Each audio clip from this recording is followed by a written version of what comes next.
May mga kasalanan na kahit anong tago mo, pilit pa ring bumabalik.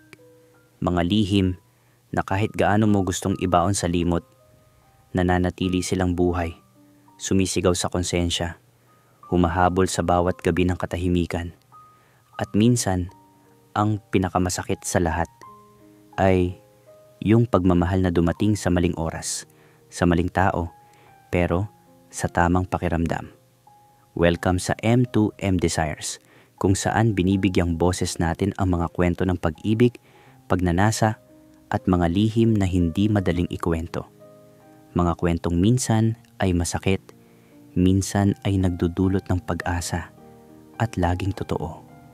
Kung bago ka pa lang dito sa ating channel, huwag kalimutang mag-like, subscribe, at i-click ang notification bell para lagi kang updated sa mga kwentong hindi mo akalaing totoo palang nangyayari sa paligid natin.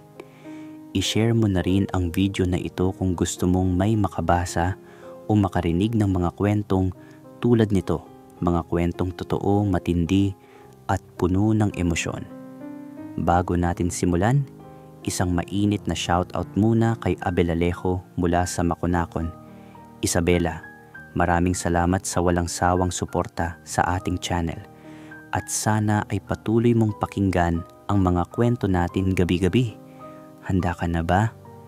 Huminga ka muna ng malalim.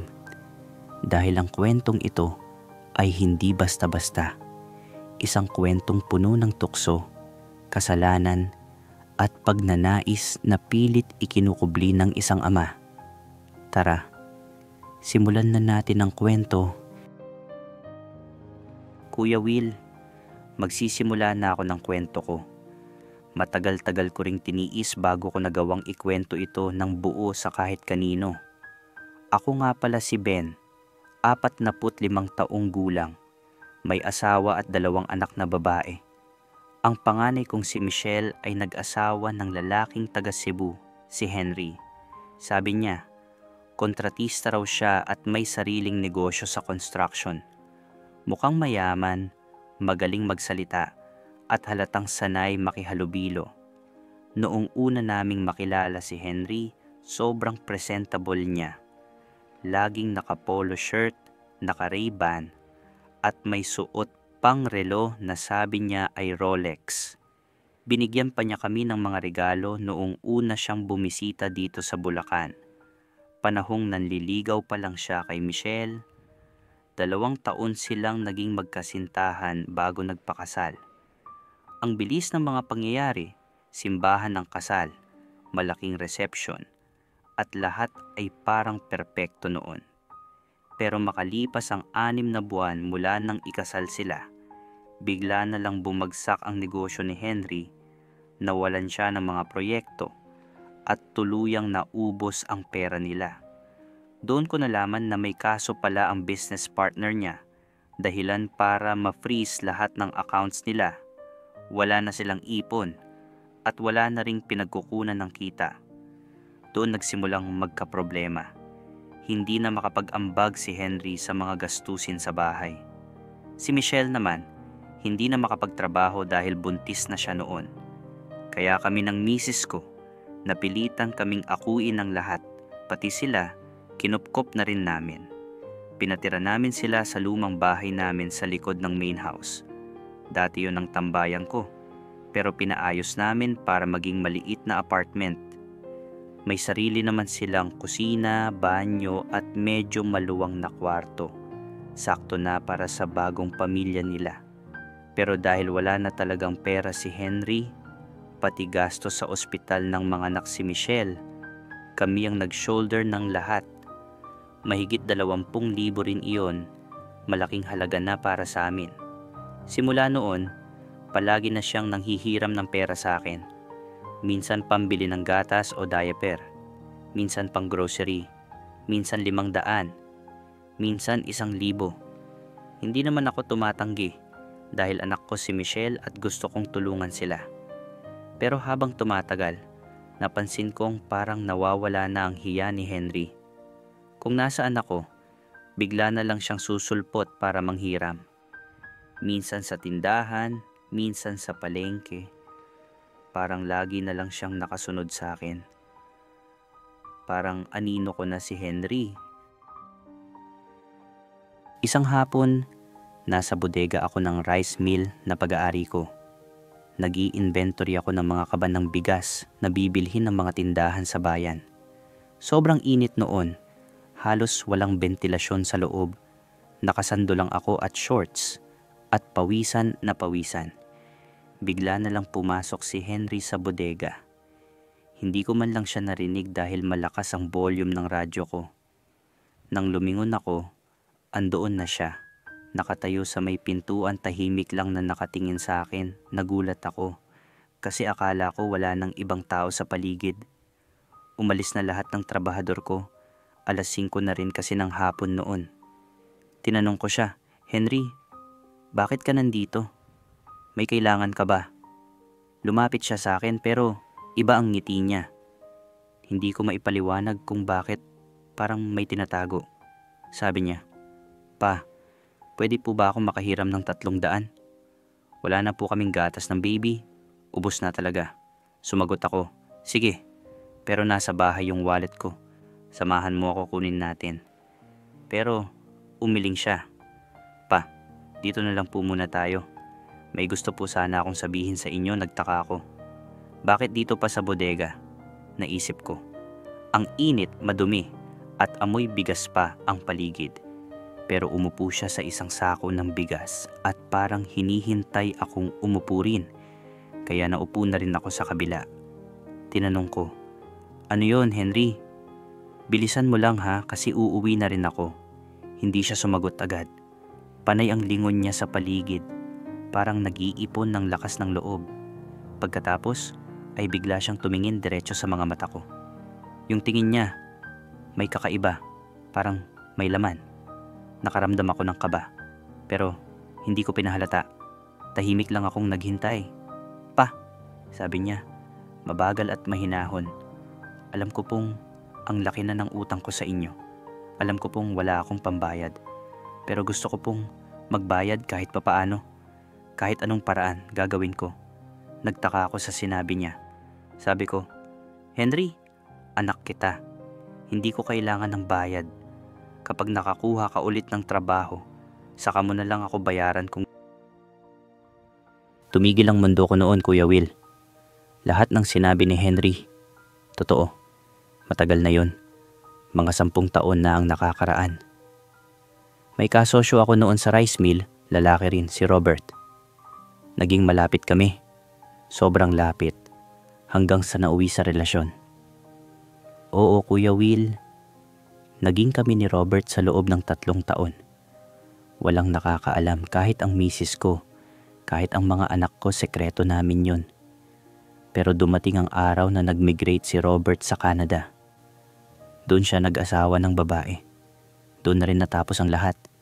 Akala ko, nakalimutan ko na. Akala ko, nailibing ko na yung parte ng buhay kong yon. Pero ngayon, biglang binanggit ni Henry. Paano niya nalaman? "Hindi mo alam ang sinasabi mo." Sabi ko sa kanya, ngumiti lang siya. "Pa, nakita ko po yung mga sulat, yung mga love letters. Naiwan po sa isang lumang kahon dito sa bodega. Nung naglilinis po ako dati, nakita ko at binasa ko po lahat, parang binuhusan ako ng malamig na tubig. Nakalimutan kong itinago ko pala yung mga liham na yon." "Henry," sabi ko, halos pabulong. "Huwag mong sabihin kahit kanino yan, pamilya ko, masasaktan sila." Lumapit siya. Mas lalo pa siyang lumapit. "Alam ko po pa," sabi niya. "Kaya nga po ako nandito. Kasi alam ko pong maiintindihan ninyo ako, pa. Hindi lang po babae ang nagugustuhan ko. Mga lalaki rin po. Doon ko naintindihan ang lahat. Doon ko na-realize kung bakit niya ako sinundan dito. Kung bakit ganun ang tingin niya sa akin, kung bakit niya binanggit si Robert." Humakbang ako pa atras. "Henry, mali yan. Asawa mo ang anak ko. Hindi pwede yan." Pero lumapit pa rin siya. "Pa, wala pong makakaalam. Dito lang po tayo. Walang ibang tao. Gusto ko lang pong magpasalamat sa lahat ng tulong ninyo." Umiling ako. Hindi yan ang tamang paraan ng pagpapasalamat. Pero hinawakan niya ang kamay ko. Mainit ang palad niya. Tinitigan niya ako, desperado ang mga mata. Pa, kailangan ko po talaga ng tulong ninyo. Wala na po kaming pera. Kahit anong gawin ko, ito lang po ang kaya kong ibigay. Dapat tinulak ko siya. Dapat umalis na ako pero hindi ko ginawa. Hinayaan ko siyang hawakan ng kamay ko. Hinayaan ko siyang lumapit. Hanggang sa niyakap niya ako at niyakap ko rin siya pabalik. Doon nagsimula ang lahat ng kasalanan ko, Kuya Will. Doon nagsimula yung bagay na hindi ko na kayang kontrolin. Kuya Will, hirap na hirap akong ikwento yung sumunod na nangyari. Pero kailangan kong sabihin para malabas sa dibdib ko. Yung yakap ni Henry noon iba. Hindi yun simpleng yakap ng manugang sa biyenan. May halong desperasyon. May halong pagnanasa.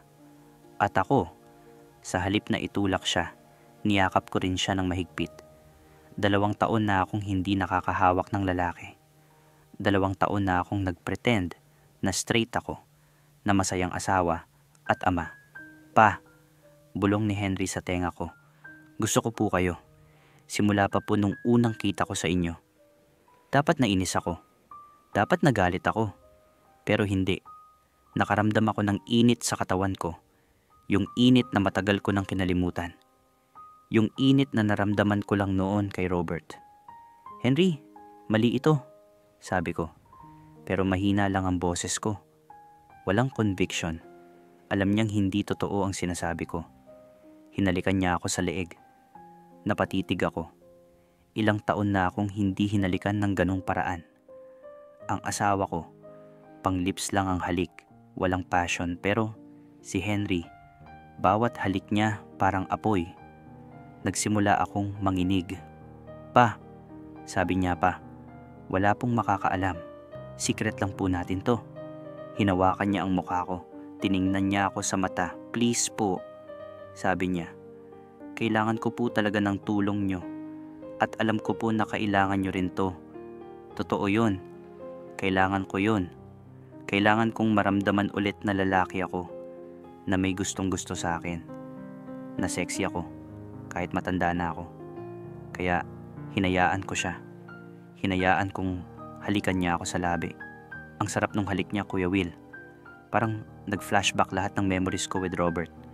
Yung mga stolen moments namin sa hotel, sa kotse, sa opisina pagkatapos ng trabaho.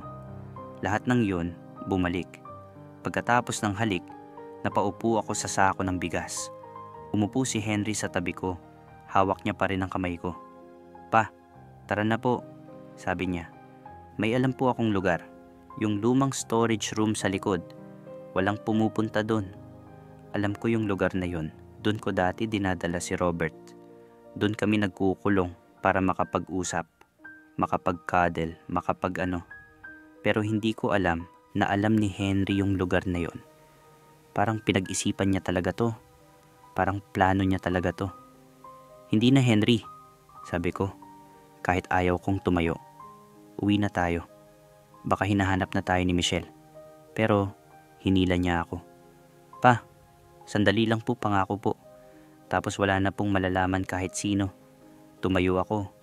Sumunod ako sa kanya. Pumasok kami sa storage room. Madilim, walang ilaw. Pero may buwan sa labas kaya may konting liwanag. Sapat na para makita namin ang isa't isa. Sapat na para gawin namin yung bagay na alam naming bawal na bawal. Pagkatapos ng gabing yun, Kuya Will, hindi na ako makapag-isip ng maayos. Buong gabi akong gising, habang katabi ko ang misis kong mahimbing ang tulog. Paulit-ulit kong iniisip kung ano ang nagawa ko, kung paano ko nagawa yun kay Michelle, sa sarili kong anak. Pero sa kabilang bahagi ng isip ko, masaya ako. Masaya kasi matagal ko nang hindi naramdaman yung ganong pakiramdam. Yung pakiramdam na may humahawak sa akin, may humahangang muli. Yung pakiramdam na ako ulit yung gustong gusto, hinahanap at minamahal sa kama. Kinabukasan, umiwas ako kay Henry. Pagkakita ko pa lang sa kanya sa bahay, agad akong umalis at nagpunta sa palayan. Nagkunwari akong abala sa pag-inspeksyon ng mga palay. Pero sa totoo lang, gusto ko lang umiwas. Hapon na nang bumalik ako at nandun siya, naghihintay sa may gate. "Pa," sabi niya, sabay ngiti. "Tulungan niyo naman po ako magbuhat ng sako ng bigas para sa tindahan ni Michelle." Alam kong dahilan lang yun, pero sumama pa rin ako. Pagdating namin sa bodega, tahimik, walang ibang tao. Pagkapasok pa lang namin, hinawakan niya agad ang braso ko. "Pa, na-miss ko na po kayo," bulong niya. "Henry, tigil na," sagot ko. Hindi na dapat maulit yun. Pero lumapit siya at niyakap ako. "Pa, please po, isang beses lang ulit, na-miss ko po talaga kayo. At mahina ako, Kuya Will. Sobrang hina." Hinayaan ko siyang hawakan ako. Hinayaan kong halikan niya ulit ako. At nangyari na naman. Simula noon, naging routine na namin yon. Halos araw-araw nagkikita kami sa bodega, sa storage room, minsan pa nga sa lumang bahay ko sa bukid. Lagi kaming maingat, laging may dahilan. "Pa, tulungan niyo po ako mag-ayos ng gulong ng truck." "Pa, samahan niyo po ako bumili ng gamit sa hardware." "Pa, pa-check po ng bubong ng bahay namin." Tumutulo. Lahat ng yon, dahilan lang para magkita kami. Para may oras kaming magyakap, maghalikan, at gawin yung alam naming bawal. Unti-unti, nagsimula akong magbigay ng pera kay Henry. 5,000 kada linggo. Ang sabi ko, para sa gatas ng bata at panggastos nila ni Michelle. Pero pareho naming alam ang totoo, bayad yun. Bayad para sa katahimikan niya. Bayad sa oras na binibigay niya sa akin. At sa paglipas ng panahon, hindi na yun parang tulong. Naging malinaw na ang setup namin. Ako na ang naging sugar daddy. At siya ang naging sugar baby ko. Masama, oo. Pero yun ang totoo. Si Michelle, walang alam. Si Mrs., walang kutob. Ang akala nila, tinutulungan ko lang si Henry makahanap ng trabaho. Ang akala nila, isa lang akong mabuting biyenan. Pero ang hindi nila alam, may kapalit pala ang kabaitan ko. Kapalit na hindi pera ang binabayaran ko, kundi ang sarili kong dangal, konsensya, at kaluluwa. At kahit alam kong mali, hindi ko pa rin kayang tumigil. Kasi masyado na akong nalulong. Masyadong masarap. Masyadong hinahanap. Mga 3 buwan na kaming ganun ni Henry, Kuya Will, nang mapansin kong unti-unti siyang nagbago. Dati, tuwing magkikita kami, halata pa ang hiya sa kanya. Parang may takot, may kaba. Pero ngayon, iba na. Parang lumakas na ang loob niya. Parang alam niyang hawak niya ako. Hindi man siya nagyayabang ng direkta, pero halata sa kilos, sa paraan ng pag-asta, sa tingin niya sa akin tuwing may ibang tao, may kung anong kumpiyansa, may bahid ng pagmamay-ari. Isang tanghalian, sabay-sabay kaming kumain. Buong pamilya, si Mrs. ko, si Michelle, si Henry, at pati yung baby. Naghain ng sinigang si Mrs., paborito ni Michelle. Habang kumakain kami, nagsalita si Michelle. "Pa, sobrang salamat po sa lahat ng tulong niyo kay Henry. Maswerte po talaga ako sa asawa ko. Sobrang sipag niya maghanap ng trabaho." Ngumiti si Henry at tumingin sa akin. Yung ngiti niya, may kahulugan. Parang sinasabi niya, "Oh, masipag nga akong maghanap ng trabaho at ikaw ang trabaho ko." Nabigla ako.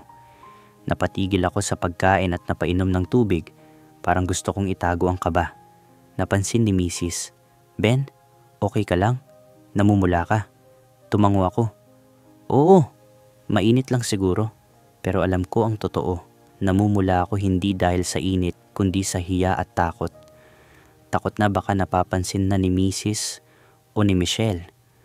Takot na baka sinasadya ni Henry ang bawat ngiti, bawat titig, para ipamukha sa akin na siya ang may hawak ngayon. Pagkatapos kumain, Nagboluntaryo si Henry na maghugas ng pinggan. Pa, tulungan niyo po ako, sabi niya. Tumayo ako kahit alam kong hindi naman talaga ako kailangan. Sa kusina, habang naghuhugas siya, lumapit siya sa akin. Pa, bulong niya, mamaya po, punta kayo sa bahay namin. Wala po si Michelle, pupunta daw sa kaibigan niya. Tayo lang po. Umiling ako. Henry, sa bahay ninyo. Baliw ka ba? Delikado yon. Pero hinawakan niya ang braso ko. Pa, please po. Gusto ko po kayo sa sarili kong kama. Gusto ko po na dun natin gawin para special. Hinila ko ang braso ko. Pinilit maging matatag. Ayoko, Henry. Tama na yan. Sobra na ito. Ngumiti lang siya. Yung ngiting alam mong may alam siya. Pa, pupunta po kayo. Alam ko po. Umalis siya sa kusina. Iniwan akong nakatayo. Nanginginig hindi dahil sa galit o takot, kundi dahil alam kong tama siya. Pupunta nga ako. Hindi ko kayang labanan. Para bang alipin na ako ng sitwasyong ito, ng init, ng pagnanasa, ng hiwagang ako mismo ang bumuo gabi na nun. Umalis si Michelle, sabi niya may baby shower daw at mag-o-overnight sa kaibigan niya. Kasama niya ang bata. Ilang minuto lang matapos siyang umalis, nag-text si Henry. Pa, andito na po ako sa bahay, naghihintay po. Sinabi ko sa misis ko na may kukunin lang ako sa bodega. Lumabas ako at nagtungo sa bahay ni na Henry. Open ang pinto, mahina ang ilaw. Sa loob, may marahang tugtugin mula sa cellphone niya. Slow, romantic.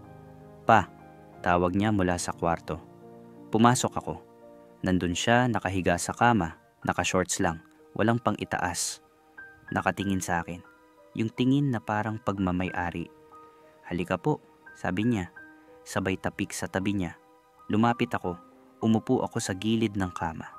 Henry, last na to, sabi ko, alam mo yan. Ngumiti lang siya, hinawakan ng mukha ko. Opo pa, last na po, pangako.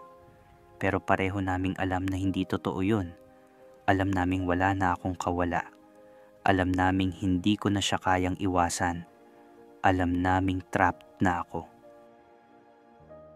Isang gabi, mga bandang 10:00, tumunog ang cellphone ko. May text galing kay Henry. Pa, emergency po. Kailangan ko po kayo. Punta po kayo sa storage room. Ngayon na kinabahan ako. Akala ko may nangyari sa kanya o kay Michelle. Dali-dali akong nagpalit ng damit at sinabi sa misis ko na may problema raw sa bodega. May nabalitaan akong tangkang pagnanakaw na niwala siya, kaya agad akong umalis. Pagdating ko sa storage room, open ang pinto. Tahimik at madilim sa loob. Henry? Tawag ko. Biglang may humila sa akin papasok. Si Henry, pero hindi siya mag-isa. May dalawa pang lalaki. Hindi ko sila kilala. Nagsindi ng flashlight si Henry at tinapat ito sa mga kasama niya. Pa, mga kaibigan ko po yan. Sabi niya, si James at si Rodel. Mga dati kong kasama sa construction. Nagtaka ako. Bakit nandito sila? Tanong ko. Lumapit si Henry sa akin, nakangiti pero iba ang ngiti niya. Hindi mabait, hindi inosente. Pa, sinabi ko na po sa kanila. Tungkol sa atin. Parang tumigil ang mundo ko. Ano ang sinabi mo? Nanginginig ang boses ko. Bakit mo ginawa yon? Ngumiti siya ulit, yung ngiting may halong banta. Pa, gusto ko lang pong malaman nila na may tumutulong sa akin. At alam nila kung paano ko nakukuha yung tulong na yon. Lumapit ang dalawang lalaki. Napaatras ako. Henry, ano to? Sabi ko, hinawakan niya ang balikat ko. Pa, huwag kayong mag-alala. Wala namang masamang mangyayari. Gusto ko lang pong ipakilala sila sa inyo. Pero, may pakiusap po sila.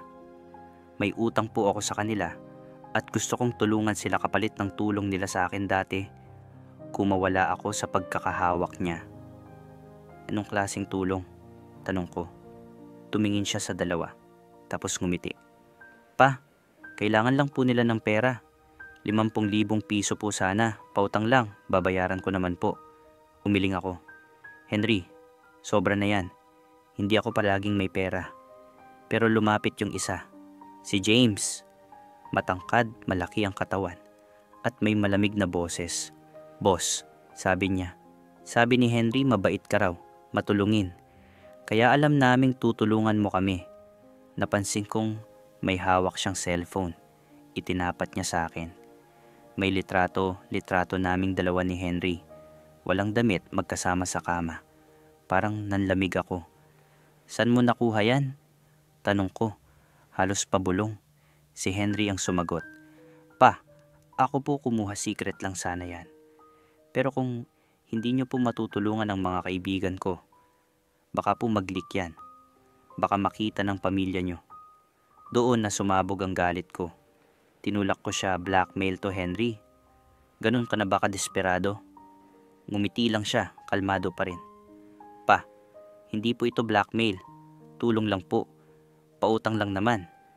Kikitain ko yan. Babayaran ko pa kayo. May interest pa. Pero alam kong hindi totoo yon. Alam kong hino-hostage na niya ako. At sa gabing yon, tuluyan kong naramdaman na wala na akong kontrol. Ni kay Henry, ni sa sarili ko." Kinabukasan, Kuya Will, nagbigay ako ng 50,000. Dinala ko sa storage room at iniabot kay Henry. Kasama niya noon sina James at yung isa pa, kinuha nila ang pera, sabay ngumiti. "Salamat, boss," sabi ni James. "Utang na loob namin to." Pagkaalis nila, naiwan kaming dalawa ni Henry tahimik.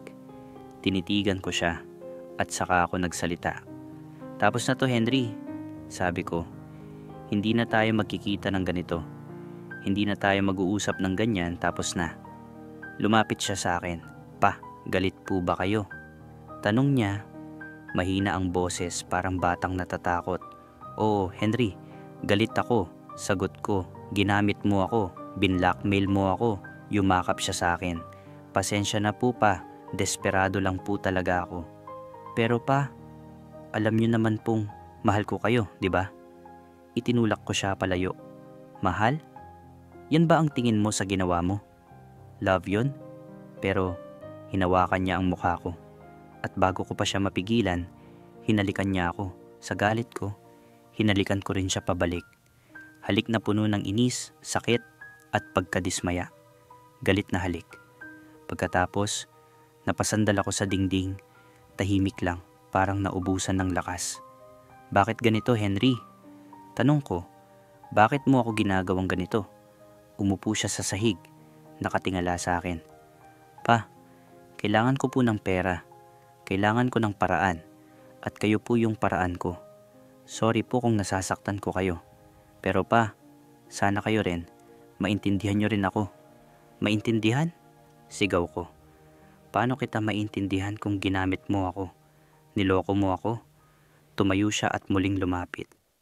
"Pa, hindi ko po kayo niloko. Totoo lahat ng sinabi ko. Totoo po yung naramdaman ko. Totoo na gusto ko kayo. Pero mahirap po ang buhay, pa. Kailangan kong mabuhay. Sana maintindihan niyo po yun." Napaupo ako sa sahig. At doon, bigla na lang akong napaiyak. Ilang taon na akong hindi umiyak. Pero lumabas lahat ng pinipigilan kong emosyon. Umiyak ako dahil alam kong wala na akong magagawa. Dahil alam kong trap na ako. Umupo si Henry sa tabi ko at niyakap ako. "Pa, mahal ko po kayo." Bulong niya. "Kahit ano pa pong sabihin niyo, mahal ko pa rin kayo. Pero kailangan ko rin ng pera para mabuhay. Sana maintindihan niyo." Yumakap ako pabalik. Umiyak ako sa balikat niya. "Bakit ganito, Henry?" Tanong ko. "Bakit ako?" Hinalikan niya ang ulo ko. "Kasi po kayo lang ang may pera," sabi niya ng mahina. "At kayo lang din po ang nakakaintindi sa akin." Lumipas ang ilang linggo. Patuloy akong nagbibigay ng pera. Patuloy kaming nagkikita. Pero iba na. Hindi na yun para sa akin. Para na yun kay Henry. Para sa mga pangangailangan niya.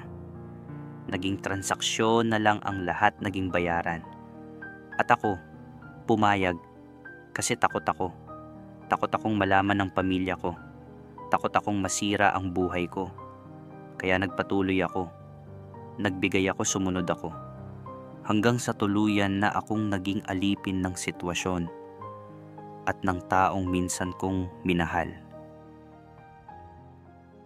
Mga 5 buwan na kaming ganon, nang isang umaga ay biglang dumating si Michelle sa bahay. Umiiyak siya. "Pa," sabi niya, "alam niyo na po ba?" Nagtaka ako. Alam ko na ano. Tanong ko. Umupo siya sa sofa, patuloy na umiiyak. "Si Henry po. May alam po ba kayong tungkol kay Henry?" Nanlamig ako. "Wala," sagot ko. "Bakit? May problema ba?" "Pa," sabi niya, nanginginig ang boses. "May kabit po si Henry. Lalaki po. Nakita ko yung mga text messages niya, may mga pictures pa. Nakikipag-usap siya sa ibang lalaki pa. Nagpapalitan sila ng mga litrato. Nangungutang siya ng pera sa iba. Tapos sinasabi niya na may sugar daddy daw siya. Isang matandang lalaki na mayaman. Kilala ko raw daw yung tao pero pa, hindi ko alam kung sino." Tumayo ako. Naglakad papunta sa bintana at tumingin sa labas. Hindi ko alam kung ano ang dapat kong sabihin. "Pa," tawag niya muli. "Alam niyo po ba kung sino yon?" Lumingon ako. Tiningnan ko siya. Ang anak kong pinalaki ko ng maayos. Ang anak kong ipinangako kong poprotektahan habang buhay. At ngayon, ako mismo ang nanloko sa kanya. Ako mismo ang sumira sa buhay niya kasama pa ang asawa niya. "Hindi ko alam," sabi ko. Pero alam kong halata sa mukha ko na nagsisinungaling ako. Lumapit siya sa akin, umiiyak. "Pa, please po. Kung alam nyo, sabihin nyo sa akin. Kailangan kong malaman ang totoo." Umupo ako sa sofa at tinakpan ang mukha ko ng mga kamay. "Michelle," sabi ko, mahina ang boses, "mahal kita. Mahal na mahal kita bilang anak. Pero may mga bagay na hindi ko kayang sabihin sa'yo." Lumapit siya, umupo sa tabi ko. "Pa, sino po ba yon? Kilala niyo po ba talaga?" Tumango ako. Mabigat ang dibdib ko habang humihinga ng malalim. "Michelle," sabi ko, halos pabulong. "Ako yon. Ako ang sugar daddy na sinasabi ni Henry." Napatayo siya, napaatras at tinitigan ako na parang hindi makapaniwala. "Pa, ano pong sinasabi niyo?" Tanong niya. Nanginginig ang tinig, patuloy na umiiyak. "Pa, joke lang po yan, di ba?" Umiling ako. "Hindi ito joke. Totoo yan. Ako at si Henry, may relasyon kami. May nangyari sa amin. Paulit-ulit mga 5 buwan na." Sumigaw siya ng malakas. "Pa, paano niyo nagawa sa akin to?" Lumapit siya at sinuntok ako sa dibdib. Hindi ko siya pinigilan. Alam kong deserve ko yon. "Pa, asawa ko yan. Asawa ko. Paano niyo nagawa na lokohin ako?" Umiiyak na siya ng todo. Nilapitan ko siya at niyakap. Pero itinulak niya ako. "Huwag niyo akong hawakan. Kadiri kayo. Kadiri kayong dalawa." Tumakbo siya palabas ng bahay. Sumunod ako. "Michelle, pakinggan mo muna ako." Sigaw ko, pero hindi na siya lumingon. Sumakay siya sa motor at mabilis na umalis. Naiwan akong nakatayo sa kalsada, tulala, habang pinapanood siyang palayo ng palayo. Pagpasok ko sa bahay, nadatnan ko ang misis ko sa sala. "Anong nangyari?" tanong niya. Bakit sumigaw si Michelle? Umupo ako, mabigat ang loob, at tumingin sa kanya. "Kailangan nating mag-usap," sabi ko. At doon, sinabi ko ang lahat. Kuya Will, iyon na ang naging katapusan ng buhay ko. Pagkatapos kong aminin ang lahat sa misis ko, umalis siya. Dinala niya ang mga anak namin si Michelle. Hindi na rin bumalik. Dinala niya ang anak niya at umalis silang mag-ina kasama si Henry. Mula noon, hindi ko na sila muling nakita. Ang huling balita ko, naghiwalay din sila. Si Henry raw ay lumipat na sa Maynila at nakipagrelasyon na naman sa isa pang matandang lalaki. Ganun pala talaga siya. Ako naman, naiwan dito sa bahay na ito. Mag-isa, walang pamilya, walang kaibigan. Lahat ng tao sa bayan alam na Ang tungkol sa akin, alam nilang ako yung taong nagtaksil sa sariling pamilya. Ang taong nakagawa ng kasalanan sa asawa ng sariling anak. Ang taong naligaw ng landas dahil lang sa pagnanasa, dahil lang sa kahinaan. Ilang beses ko nang naisip na tapusin ang buhay ko, Kuya Will. Pero natatakot ako. Takot ako sa kung ano ang naghihintay sa akin sa kabilang buhay. Takot ako na baka mas malala pa ang paghihirap doon kaysa sa nararanasan ko rito. Kaya hanggang ngayon, nandito pa rin ako. Buhay pa, humihinga pa, pero patay na ang loob ko. Patay na ang puso ko. Binenta ko na ang rice mill. Pati ang palayan, ibinenta ko rin. Lahat ng pera, ibinigay ko kay Michelle. Para sa anak niya, para sa apo kong hindi ko na nakikita. Para sa batang hindi na ako kilala bilang lolo. Ngayon, nandito na lang ako sa maliit kong bahay. Sinusulat ang liham na ito para sa'yo, Kuya Will. Para sa programa mo. Gusto kong marinig ng mga tao ang kwento ko. Gusto kong malaman nila kung gaano kalalim ang pagkakamali ko. Pero Kuya Will, kahit gaano kabigat ang ginawa ko, gusto kong aminin na totoo ang naramdaman ko. Totoo na inibig ko si Henry. Totoo na naging masaya ako sa mga sandaling magkasama kami. Pero mas totoo na nagkamali ako. Mas totoo na sinira ko ang sarili kong pamilya. At mas totoo na nawala sa akin ang lahat dahil sa maling desisyon ko. At ngayon, binabayaran ko na ang lahat ng yon. Sana Kuya Will, sa mga taong makakarinig ng kwento ko, sana matuto kayo. Huwag kayong magpapadala sa pansamantalang kasiyahan. Huwag kayong basta magtitiwala sa mga taong nagpapakita ng pagmamahal, pero may ibang motibo. At higit sa lahat, huwag niyong lokohin ang mga taong tunay na nagmamahal sa inyo. Dahil sa bandang huli, kayo rin ang talo, kayo rin ang mag-iisa. Ito ang kwento ko, ito ang kasalanan ko, ito ang kaparusahan ko. At habang buhay kong dadalhin ang sakit na dulot nito. Salamat sa pakikinig, Kuya Will. Sana makatulong ang kwento ko para wala ng ibang tatay na tulad ko na naligaw ng landas, nasira ang pamilya at naging alipin ng sariling pagnanasa at kahinaan. Ben, narinig ko ang bawat salita mo. Naramdaman ko ang bigat ng bawat pangungumpisal mo. At alam mo, hindi ko kailangan na husgahan ka pa. Kasi alam kong ikaw mismo ang pinakamabigat na hukom ng sarili mo. Ang kwento mo, Ben, ay patunay kung paano ang isang sandaling kahinaan ay maaaring magdulot ng habambuhay na pagsisisi.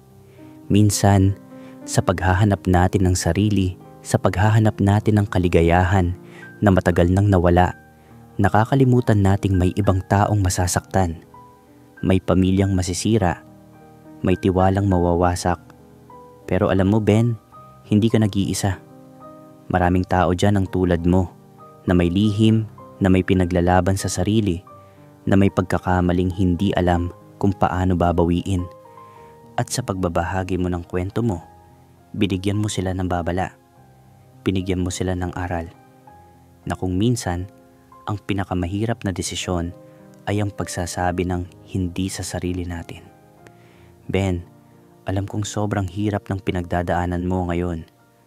Alam kong pakiramdam mo, wala nang patutunguhan ang buhay mo. Pero pakinggan mo ako, habang buhay ka, may pag-asa pa. Hindi man bumalik ang pamilya mo, may pagkakataon ka pang ayusin ang sarili mo. May pagkakataon ka pang maging mas mabuting tao. Hindi para sa kanila kundi para sa sarili mo. Humingi ka na ng tawad. Binigyan mo na sila ng suporta na kaya mo. Ngayon, oras na para patawarin mo rin ang sarili mo. Hindi ibig sabihin noon na okay na ang ginawa mo, pero ibig sabihin, handa ka nang magpatuloy. Handa ka nang mamuhay hindi bilang isang taong nabigo, kundi bilang isang taong natuto. Sa lahat ng nakikinig o nagbabasa ngayon, tandaan, ang pagmamahal na may kapalit ay hindi pagmamahal, pakanan lang yan. Ang tunay na pagmamahal, walang kondisyon, walang bayad, walang blackmail. Huwag nating lokohin ang mga taong nagtitiwala sa atin, lalo na ang pamilya. Dahil sa huli, sila lang ang meron tayo. At kapag nawala na sila, wala nang babalikan. At sa mga katulad ni Ben na may pinagdaraan ng internal struggle tungkol sa sexuality, hindi kasalanan ang makaramdam, pero kasalanan ang magsarili ng ibang tao para lang maramdaman ang sarili natin. May tamang paraan, may tamang oras, at may tamang taong makakaintindi. Ano ang masasabi ninyo sa kwento ni Ben? Deserve ba niya ang nangyari? O may karapatan pa ba siyang makahingi ng kapatawaran? Kung kayo si Michelle, papatawarin niyo ba ang tatay niyo? At kung kayo si Ben, ano ang una ninyong gagawin ngayon? Mag-iwan ng komento sa baba. Pag-usapan natin. Walang judgment dito, pure understanding at pagtulong lang. Kung ngayon lang kayo nakinig o nagbasa, huwag kalimutang mag-subscribe sa M2M Desires. I-click ang notification bell para sa mga bagong kwento every week. Mag-like kung nakarelate kayo or natuto kayo. At i-share ito sa mga kaibigan ninyo na baka kailangan rin marinig ang mga ganitong kwento. Dahil dito sa M2M Desires, walang lihim na masyadong mabigat para ikwento. Walang kwentong masyadong mahirap para pakinggan. Nandito kami para makinig, maintindihan, at magbigay ng liwanag sa mga taong nag-iisa sa dilim. Maraming salamat sa pakikinig. Hanggang sa susunod na kwento. Ingat kayong lahat.